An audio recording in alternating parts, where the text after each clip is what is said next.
Hello everyone. स्वागत है आप सभी का आपके अपने यूट्यूब चैनल हरीश क्लासेज पर।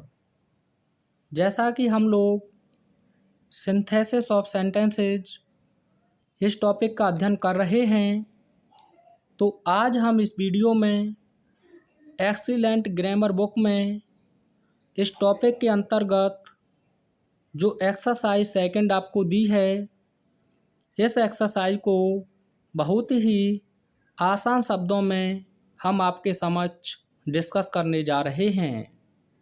तो साथियों, जो भी आपको सिंपल सेंटेंसेस के सेट दिए हैं, इन्हें आपको इन्फिनेटिव का प्रयोग करके एक नए सिंपल सेंटेंस में कंबाइन करना है। और आप जानते हैं इन्फिनेटिव होता क्या है। तो आप कहेंगे कि अगर वर्ब के फर्स्ट फॉर्म से पहले अगर हम प्रीपोजिशन टू का प्रयोग कर दें तो यह 2 + V1 ही इन्फिनेटिव कहलाता है। और साथ ही साथ बात करें तो इन्फिनेटिव अपने आप में एक नॉन फाइनाइट वर्ब होता है। तो साथियों, हो सकता है दिए गए वाक्यों में से किसी एक वाक्य से हमें रीजन का पता चले, यानी कि कारण का, और उनमें से किसी एक वाक्य से रिजल्ट यानी कि परिणाम, या फिर पर्पज यानी कि उद्देश्य का बोध हो। तो जो क्रिया हमें रिजल्ट या पर्पज के बारे में बताएगी, उसी वर्ब से जस्ट पहले हमें प्रीपोजिशन टू का प्रयोग कर देना है और उस वर्ब को हम फर्स्ट फॉर्म में लिख देंगे। तो यही आपका क्या हो जाएगा, 2 + V1 इन्फिनेटिव हो जाएगा। तो आइए देखते हैं जो आपको सेपरेट सेंटेंसेस दिए हैं। आई हैड नो मनी, मेरे पास धन नहीं था। I could not give away, मैं दे ना सका। तो यहाँ आप ध्यान से देखेंगे, पहले सेंटेंस से रीजन का बोध हुआ है और दूसरे से रिजल्ट का, यानी कि मैं पैसा क्यों नहीं दे सका, तो उसका कारण है मेरे पास पैसा नहीं था। आप दूसरे शब्दों में ये भी कह सकते हैं कि पैसा देने का मेरा क्या था, उद्देश्य था। तो इसी वर्ब को आप किस में बदल देंगे, इन्फिनेटिव में। तो सबसे पहले आप लिखेंगे आई हैड नो मनी, यहाँ तक कोई दिक्कत आपको नहीं होगी। उसके बाद ये जो वर्ब है इसी को आप इन्फिनेटिव में बदलेंगे तो हो जाएगा टू, और फर्स्ट फॉर्म पहले से ही लिखा हुआ है गिव अवे। तो ये बन गया आपका simple sentence, I had no money to give away, यानी कि मेरे पास देने के लिए धन नहीं था। यहाँ देखें तो आपके पास एक ही फाइनाइट वर्ब है, हैड, और आप जानते हैं सिंपल सेंटेंस में केवल एक ही फाइनाइट वर्ब होती है। आगे है ही हैज 3 सन्स, उसके 3 पुत्र हैं। He has to educate them, उसे उन्हें शिक्षित करना है। तो साथियों, उसका उद्देश्य क्या है, अपने पुत्रों को शिक्षित करना। तो यहाँ तो पहले से ही आपका इन्फिनेटिव लिखा हुआ है, तो आसान है। सबसे पहले आप लिखेंगे ही हैज 3 सन्स। उसके बाद आप सब्जेक्ट आपके पास है तो सब्जेक्ट हटा देंगे, फाइनाइट वर्ब है तो फाइनाइट वर्ब भी हटा देंगे। तो यहाँ तो पहले से ही लिखा है to educate, to educate. Them आपको लिखने की आवश्यकता नहीं है क्योंकि 3 सन्स आपके पास पहले ही नाउन फॉर्म में हैं। तो he has 3 sons to educate, यानी कि उसके पास शिक्षित करने के लिए 3 पुत्र हैं। आइए अगला सेंटेंस देखते हैं। साधना इज वेरी वीक, साधना बहुत कमज़ोर है। She can not walk properly, वह ठीक से चल भी नहीं सकती है। तो यहाँ आप देख सकते हैं पहले सेंटेंस से हमें रीजन और दूसरे सेंटेंस से हमें रिजल्ट का पता चल रहा है। कारण क्या है, वह बहुत कमज़ोर है, जिसका परिणाम क्या है, वह ठीक से चल भी नहीं सकती है। दूसरे शब्दों में आप ये भी कह सकते हैं कि जब पहले सेंटेंस से हमें, यानी कि पहले सेंटेंस से हमें दोष का पता चले, और दोष का कैसे पता चलेगा, क्योंकि पहले सेंटेंस में हमें वेरी हो गया, सो हो गया, एक्सट्रीमली हो गया और साथ ही साथ करें बात हम एक्सट्रीमली के बाद, क्वाइट हो गया या ओवर हो गया, या एक और वर्ड होता है एक्सेसिवली। तो पहले सेंटेंस में ये देखने को मिले वेरी एडवर्ब, सो, एक्सट्रीमली, क्वाइट, ओवर, ये सारी एडवर्ब देखने को मिले हैं। और साथ ही साथ एक्सेसिवली ये वर्ड देखने को मिले आपको, ये भी एडवर्ब होता है। और दूसरे सेंटेंस में can not, could not, shall not, will not, do not, does not या डिड नॉट देखने को मिले। तो इन सभी एडवर्ब की जगह पर आप नेगेटिव एडवर्ब टू का प्रयोग कर देंगे। किसका प्रयोग कर देंगे? टू का।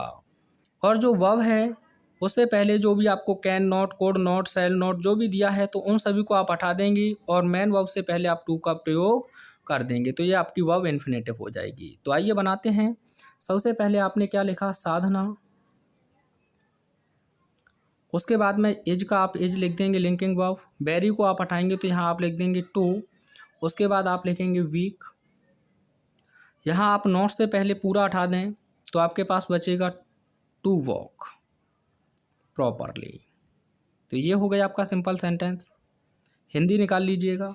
साधना ठीक से चलने के लिए हद से ज़्यादा कमज़ोर है। तो बना सकते हैं आप आसानी से, लेकिन एक बात ध्यान रखना है, यदि इधर वेरी दिया है और इधर नॉट का प्रयोग नहीं हुआ है तो ऐसी स्थिति में आप एडवर्ब टू और इन्फिनेटिव टू का प्रयोग ना करें। ठीक। अगर मान के चलिए ऐसा सेंटेंस हमें दिया है कि पहले सेंटेंस में वेरी और दूसरे में कैन नॉट या कुड नॉट, और इसका हमें कॉम्प्लेक्स बनाना है साथियों, पूछा गया क्वेश्चन है इसलिए मैं बता रहा हूँ। तो आपको कुछ नहीं करना है, वेरी की जगह पर आप सो लिख देंगे, फुल स्टॉप की जगह पर दैट, तो यह कॉम्प्लेक्स सेंटेंस हो जाएगा। Sadhana is so weak that she can not walk properly, ये कॉम्प्लेक्स हो जाएगा आपका। अगला देखिएगा, man works day and night, यानी कि मनुष्य दिन और रात कार्य करता है। He has to support his family, उसे अपने परिवार को सहारा देना होता है। तो उसका उद्देश्य क्या है? अपने परिवार को सहारा देना। तो आप सीधा लिख दें man works day and night, उसके बाद ही और आप हैज हटा दें, इन्फिनेटिव आपको पहले से ही दिया है तो जोड़ दें, टू सपोर्ट हिज फैमिली। तो मनुष्य अपने परिवार को सहारा देने के लिए दिन रात कार्य करता है। आसान है बहुत ज़्यादा। आगे देखिएगा, Nita is very poor, Nita बहुत ज़्यादा गरीब है। She can not carry on her studies, वह अपनी पढ़ाई को जारी नहीं रख सकती है। तो आप फिर कहेंगे सर यहाँ हमें पहले सेंटेंस में वेरी का प्रयोग देखने को मिला है, थोड़ा सा मैं जूम कर लेता हूँ, और दूसरे में हमें कैन नॉट का यूज देखने को मिला है। तो ऐसी स्थिति में हमने अभी आपको बताया वेरी की जगह पर क्या लिख देंगे आप? Adverb to. तो कैसे बनाएंगे? नीता इज, वेरी की जगह पर आप लिख देंगे एडवर्ब टू, उसके बाद पुअर, आगे यहाँ से कैन नॉट तक आपको पूरा हटा देना है तो आगे आप लिख देंगे to carry on her studies, यानी कि नीता अपनी पढ़ाई को जारी रखने के लिए हद से ज़्यादा गरीब है। बहुत आसान है, आपके ऐसे क्वेश्चंस पूछे जाते हैं। अगर मैं आपसे कहूँ इसका कॉम्प्लेक्स बनाओ तो आप कैसे बना देंगे? तो आप कहेंगे सर वेरी की जगह पर हमें सो लिखना है और यहाँ जो फुल स्टॉप लगा है इसकी जगह पर हमें दैट लिख देना है। तो Nita is so poor, Nita इतनी गरीब है दैट कि she can not carry on her studies, कि वह अपनी पढ़ाई को जारी नहीं रख सकती है। तो ये कॉम्प्लेक्स हो जाएगा। अगला देखिएगा, हरी रिमेंडेड वेरी सीरियस, यानी कि हरी बहुत गंभीर था या गंभीर बना हुआ था। इन हिज स्टडीज, अपनी पढ़ाई में, right from the beginning of the session, यानी कि सत्र की बिल्कुल शुरुआत से ही wanted to top the board examinations, क्योंकि वह जो बोर्ड एग्जाम है उसे क्या करना चाहता था? टॉप। तो यहाँ ये मत सोचना कि वेरी आया है हम यहाँ टू लगा दें, क्यों? गलत हो जाएगा, क्योंकि यहाँ आपको नॉट का प्रयोग नहीं देखने को मिला है, जैसे कि can not, could not, shall not, will not. ठीक है, तो यह बहुत आसान है आपके लिए। कैसे? क्योंकि उसका उद्देश्य क्या है? बोर्ड एग्जामिनेशन को टॉप करना। तो ही वॉन्टेड आप हटा दें, पूरा यहाँ आंसर आपका हो जाएगा। Hari remained very serious in his studies right from the very beginning of the session to top the boards examination. ठीक है, तो ये 2+ आपका B1 लिखा हुआ है। आगे देखिएगा, ही हैज़ 3 daughters, यानी कि उसकी 3 पुत्री हैं। He has to get them married, यानी कि उसे उनका विवाह कराना है। तो साथियों यहाँ पहले से ही हमारे पास इन्फिनेटिव लिखा हुआ है, तो आप क्या लिखेंगे, ही हैज़ 3 डॉटर्स। ही आप हटा देंगे, हैज़ हटा देंगे, आगे आप मेंशन करेंगे टू गेट, क्योंकि पहले से ही लिखा है देम मैरिड, यहाँ देम आप लिख सकते हैं। He has 3 daughters to get them married. आगे देखिएगा, गिव हिम अ चेयर, उसे कुर्सी दो, he will sit on it, वह इस पर बैठेगा। तो आप हिंदी में कैसे कहेंगे, उसे बैठने के लिए एक कुर्सी दो। तो यहाँ सबसे पहले आप लिखेंगे गिव, आगे him a chair, give him a chair. अब यहाँ जो वर्ब है उद्देश्य का पता चल रहा है, तो आप यहाँ लिख देंगे टू सिट। अब यहाँ प्रपोजिशन आपको ऑन लिखना होगा, इट हटा देंगे, क्योंकि यहाँ ये चेयर है ना, इसकी वजह से आया हुआ है। Give him a chair to sit on, यानी कि कुर्सी पर बैठने के लिए उसे एक कुर्सी दो। ठीक है, ये सेंस है इसका। ही इज वेरी फैट, वह बहुत मोटा है। ही कैन नॉट रन फास्ट, वह तेज दौड़ नहीं सकता है। तो आप कहेंगे सर पहले में वेरी है और दूसरे में कैन नॉट, तो क्या करना है आपको, ही का ही लिखना है, एज का एज लिखना है। वेरी की जगह पर आप एडवर्ब टू लिखेंगे, उसके बाद आप लिख देंगे फैट, और यहाँ कैन नॉट से पहले पूरा हटा देंगे, आगे लिख देंगे to run fast, run fast. ये हो गया आपका simple. He is too fat, वह हद से ज़्यादा मोटा है, टू रन फास्ट, यानी कि तेज दौड़ने के लिए। अब मैं कहूँ इसका कॉम्प्लेक्स, तो कमेंट में सेंड कीजिए कैसे बनाएंगे। हरी वेंट टू आगरा, हरी आगरा गया। He wanted to see the Taj, वह ताज देखना चाहता था। तो हरी का उद्देश्य क्या है, तो आप कहेंगे ताज देखना, तो आसानी से बना दीजिए। हरी वेंट टू आगरा, ही और वॉन्टेड आप हटा देंगे, आगे जोड़ देंगे टू सी द ताज, यानी कि हरी ताज देखने के लिए आगरा गया। कितना आसान है। आगे देखिएगा, सी विल गो टू कानपुर, वह कानपुर जाएगी। सी विल सी हर फादर, वह अपने पिता को देखेगी या अपने पिता से मिलेगी। सी के दोनों अर्थ होते हैं, तो उसका उद्देश्य क्या है, अपने पिता से मिलना या अपने पिता को देखना। तो पहले आप लिखेंगे सी विल गो टू कानपुर, उसके बाद यहाँ से सी और विल हटा दें, सीधा आप लिखेंगे टू सी हर फादर, वह अपने पिता से मिलने या अपने पिता को देखने कानपुर जाएगी। आगे देखिएगा, my uncle is quite weak, मेरे अंकल बहुत कमज़ोर हैं। He can not go for a morning walk, वह सुबह टहलने के लिए नहीं जा सकते हैं। तो यहाँ भी देखें आप क्वाइट देखने को मिला है और कैन नॉट, तो आपको क्या बताया था, क्वाइट की जगह पर एडवर्ब टू। तो सबसे पहले आप लिखेंगे माई अंकल, उसके बाद इज, क्वाइट की जगह पर आपको किसका प्रयोग करना है, एडवर्ब टू का, आगे वीक, आगे आप कैन नॉट से पहले पूरा हटा देंगे तो लिखेंगे टू गो, आगे लिख दीजिएगा for a morning walk. My uncle is too weak, मेरे अंकल हद से ज़्यादा कमज़ोर हैं। To go for a morning walk, यानी कि सुबह टहलने के लिए जाने के लिए। ठीक है, अगला देखिएगा। अच्छा, इसका भी कॉम्प्लेक्स आपको कमेंट में सेंड करना है। अगला है सीता वेंट टू देहरादून, यानी कि सीता देहरादून गई। She went there to see her sister, वह अपनी बहन को देखने के लिए वहाँ गई। तो उसका उद्देश्य क्या है, अपनी बहन को देखना। तो आप लिखेंगे सीता वेंट टू देहरादून, और ये पूरा आप हटा देंगे, इन्फिनेटिव पहले से ही बना है, तो आप लिख देंगे to see her sister. Sita went to Dehradun to see her sister. अगला देखिएगा, he had a large family, उसका एक बड़ा परिवार है। He had to provide for them, और उसे उनके लिए क्या करना है, उपलब्ध कराना है। तो यहाँ आपका पहले से ही इन्फिनेटिव है, उसका उद्देश्य ही है, तो आप लिखेंगे ही हैड अ लार्ज फैमिली, उसके बाद आप लिख देंगे टू प्रोवाइड, बस इतना आप लिख देंगे, क्योंकि देम हमें लिखने की आवश्यकता नहीं है, फैमिली के लिए आया हुआ है। तो he had a large family to provide. अगला देखिएगा, आप चाहें तो ये भी लिख सकते हैं ही हैड अ लार्ज फैमिली, उसके बाद टू प्रोवाइड फॉर देम, ये भी आंसर आपका सही है। I went to the station, मैं स्टेशन को गया। My object was to see off my sister, जो मेरा उद्देश्य है वो मैं अपनी बहन को विदा करने के लिए गया था, या मेरा उद्देश्य अपनी बहन को विदा करना था। सी ऑफ करना, छोड़ना भी आप कह सकते हैं। तो आपका पहले से यहाँ इन्फिनेटिव बना हुआ, तो आसान है। I went to the station, यहाँ से ये आप हटा देंगे, आगे आप जोड़ देंगे to see off my sister, है ना आसान। अगला देखिएगा, I went to my aunt's house, मैं अपनी चाची के घर गया। I wanted to see my ailing cousin, मैं अपनी बीमार कजन को देखना चाहता था। तो यहाँ भी उद्देश्य है, तो आप क्या लिखेंगे, I went to my aunt's house, उसके बाद आई वॉन्टेड आप हटा दें, सीधा जोड़ दें to see my ailing cousin. अगला है, हरी रैन फास्ट, हरी तेज दौड़ा। He wanted to get the first prize, वह प्रथम पुरस्कार पाना चाहता था। तो उसका उद्देश्य क्या है, प्रथम पुरस्कार पाना। तो हरी रैन फास्ट, उसके बाद ये आप हटा देंगे, सीधा जोड़ेंगे to get the first prize. कितना आसान है। अगला देखिएगा, he could not prepare well for examination, यानी कि वह परीक्षा के लिए अच्छे से तैयार ना हो सका।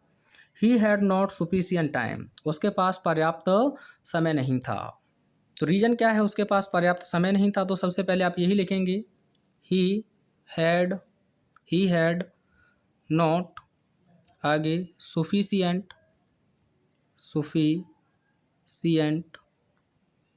टाइम। अब आपको जो उद्देश्य क्या बता रही है, प्रिपेयर करना, तो आप यहाँ लिख देंगे to prepare,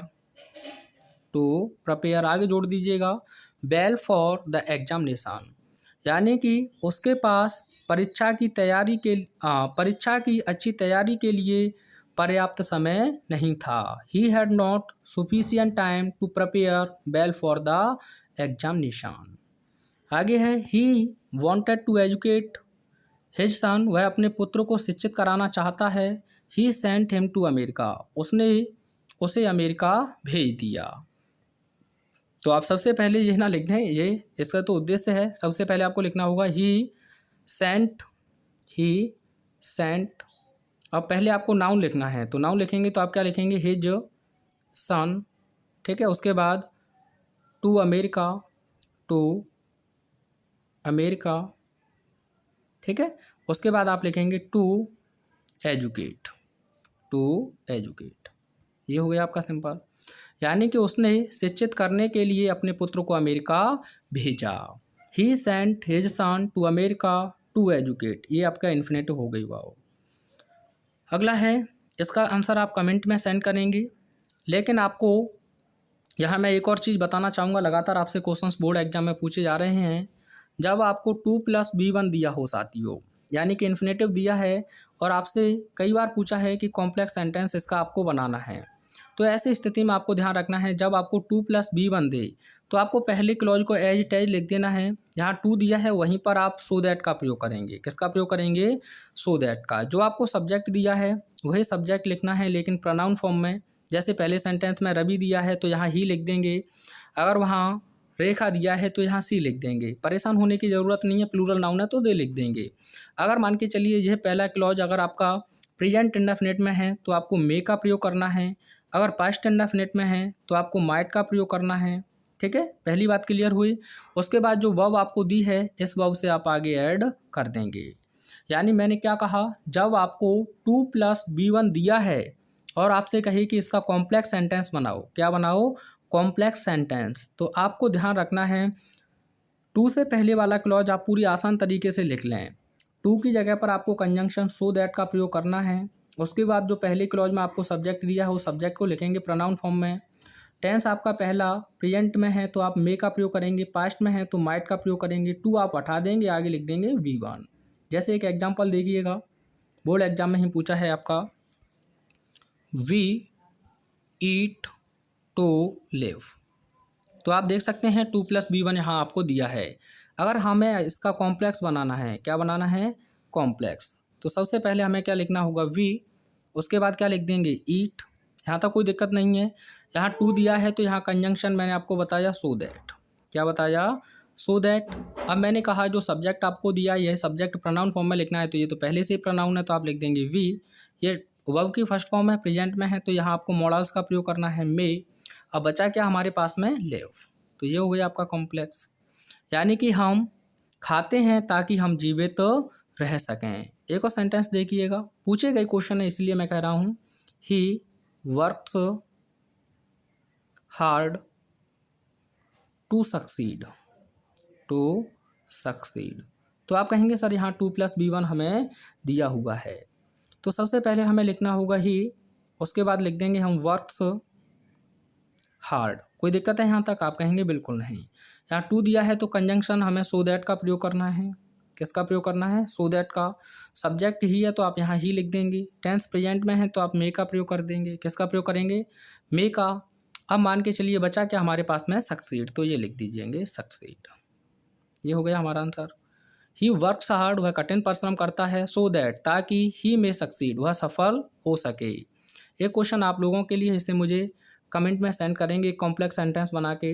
he ran fast, he ran fast to win the prize, to win the prize. Complex बना के आपको इसका आंसर सेंड करना है। वह प्रथम पुरस्कार पाने के लिए तेज दौड़ा। ये पास्ट इंडेफिनिट में है। जब आंसर आप बनाएं तो सो दैट के बाद आपको माइट का प्रयोग करना है। वीडियो कैसा लगा कमेंट के माध्यम से एक बार अवश्य बताएंगे। मिलते हैं नेक्स्ट वीडियो में। Thanks for watching.